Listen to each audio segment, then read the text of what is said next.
Chers passionnés, bonjour et bienvenue dans ce nouvel épisode qui sera consacré au parc zoologique. Au vu de mon intérêt majeur dans la cause animale et en tant que naturaliste, je me dois de partager mon idée sur le maintien d'espèces en captivité et plus particulièrement sur l'existence des parcs zoologiques. Peut-on vivre avec des animaux? Il s'agit là d'une question qui peut à la fois avoir des réponses d'ordre technique, puisque vous vous doutez bien que pour certaines espèces, il faudra prendre en compte leurs impératifs biologiques, puis d'autre part des réponses d'ordre axiologique. Autrement dit, serait-ce nécessaire, sur un point de vue moral, de partager notre environnement avec des êtres non humains?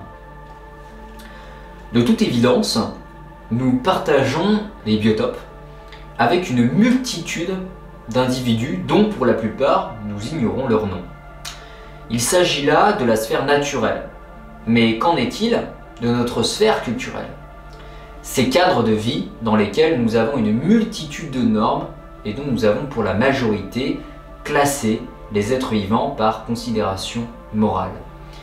Certaines espèces sont utiles, pendant que d'autres sont nuisibles. Certains animaux partagent nos foyers, classés au rang des membres de la famille, tandis que d'autres sont simplement définis en tant qu'aliments. D'après mes excursions sur le sol européen, j'ai pu me rendre dans divers parcs zoologiques. L'une de mes premières préoccupations vis-à-vis de ces structures concernait le bien-être animal. Une préoccupation que bon nombre de terrariophiles ont également pour le bien-être de leurs compagnons adorés. Mais après vous avoir partagé ces découvertes, mes analyses et mon point de vue sur le sujet, je me suis aperçu que j'avais oublié de prendre un facteur essentiel, l'espace utilisé et la conséquence paradoxale de la préservation environnementale que les parcs zoologiques tentent de mettre en lumière. En effet, il ne faut pas oublier que la principale cause de la diminution de la vie sur Terre est la perte des espaces vierges. Vierges pour l'homme, mais riches pour la faune sauvage, évidemment.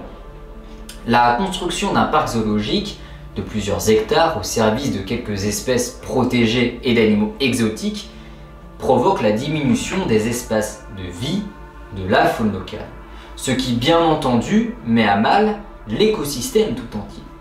Mais que faire des espèces en voie d'extinction, me demanderiez-vous? De deux choses l'une. Premièrement, nous pourrions geler des territoires, autrement dit établir un périmètre de plusieurs kilomètres carrés sur lesquels on interdit de construire des bâtiments en tout genre afin de laisser la nature en paix. Par exemple, c'est le cas en Corse pour les tortues d'Hermann. Deuxièmement, nous avons déjà perdu des espèces à cause de notre surcolonialisme. Et l'idée que des parcs zoologiques existent afin de préserver des espèces, tout en nous laissant la possibilité d'envahir le si peu d'espaces vierges, ne me semble pas très enviable selon un point de vue moral. À tous ceux qui ne partageraient pas la même éthique, n'oubliez pas que le combat pour la cause écologique ne se gagnera pas avec des solutions techniques, mais plutôt axiologiques. En effet, nous avons déjà franchi les points de non-retour vis-à-vis de l'urgence climatique. Il est bon de se rappeler qu'en une décennie, la biomasse a chuté de 67%, en 40 ans, 60% des animaux sauvages ont disparu, 80% des insectes volants se sont éteints, 400 millions d'oiseaux ont disparu du ciel d'Europe et 1 million d'espèces sont menacées à très court terme. Nombreux sont les lanceurs d'alerte qui évoquent ce funeste bilan. C'est la raison pour laquelle les animaux ne pouvant pas vivre dans une propriété humaine ordinaire, à cause d'un espace insuffisant, devraient trouver leur place au sein des réserves naturelles ou refuges situés dans leur milieu d'origine. Concernant les animaux avec lesquels il serait possible de vivre, si les conditions de vie qu'on lui propose sont compatibles avec ses impératifs biologiques, eh bien il serait intéressant de pouvoir continuer à partager notre foyer. Que dire de nos amis les chiens, les chats et autres espèces appartenant à la famille des animaux dits de compagnie, faisant eux aussi partie de notre propre famille, pour ainsi dire. C'est ainsi qu'une autre préoccupation concernant les parcs zoologiques me vient à l'esprit.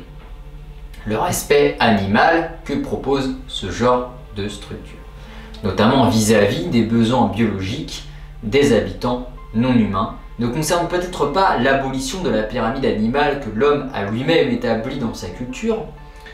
En d'autres termes, nous ne serions pas vraiment d'accord pour qu'un de nos amis vive dans un parc où un public, autrement dit des touristes, viennent l'admirer tel une bête de foire.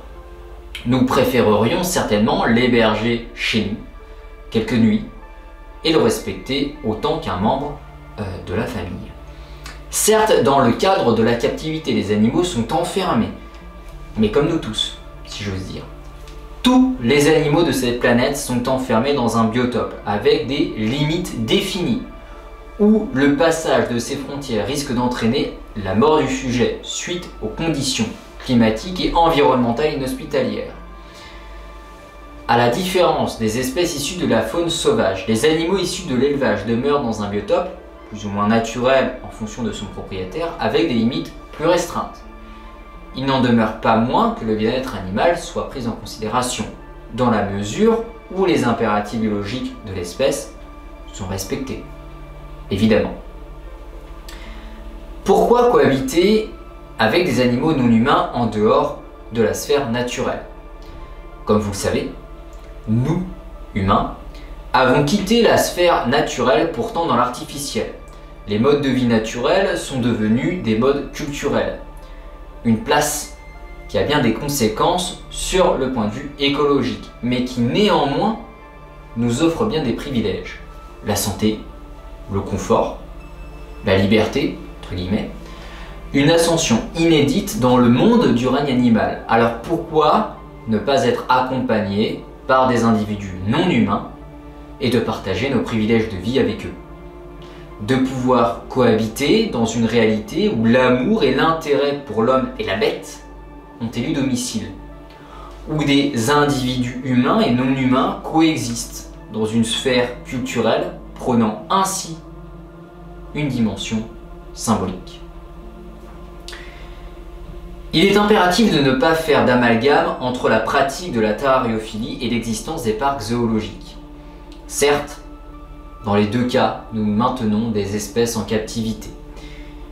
Pour autant, sur un point de vue symbolique, le résultat est bien différent.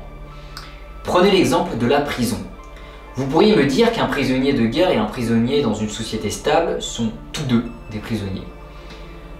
Sur un point de vue physique, soit en termes de conditions de détention, en effet, ils pourraient vivre dans les mêmes conditions, de la même façon, d'accord. Or, sur un point de vue symbolique, tout change. Le prisonnier de guerre s'est fait capturer dans l'exercice de ses fonctions ou est simplement un civil capturé, victime d'un conflit qui ne le regarde pas probablement, tandis qu'un prisonnier en société civile est un criminel enfermé pour à la fois protéger la population civile et le guider dans la réinsertion à la vie en société. Pour conclure, je pense qu'il serait légitime qu'il y ait une restructuration législative du commerce animal, où les animaux d'élevage seront simplement des êtres destinés à cohabiter avec l'homme, plutôt qu'à être consommés par ce dernier. Il est impératif de changer les idées ancrées dans les mœurs. Nous vivons avec des chiens, des chats, des lapins, des poules, et ce depuis des millénaires. Mais si seulement nous pouvions inclure les autres espèces animales dans notre sphère de considération morale afin d'agrandir la diversité biologique des membres de notre famille.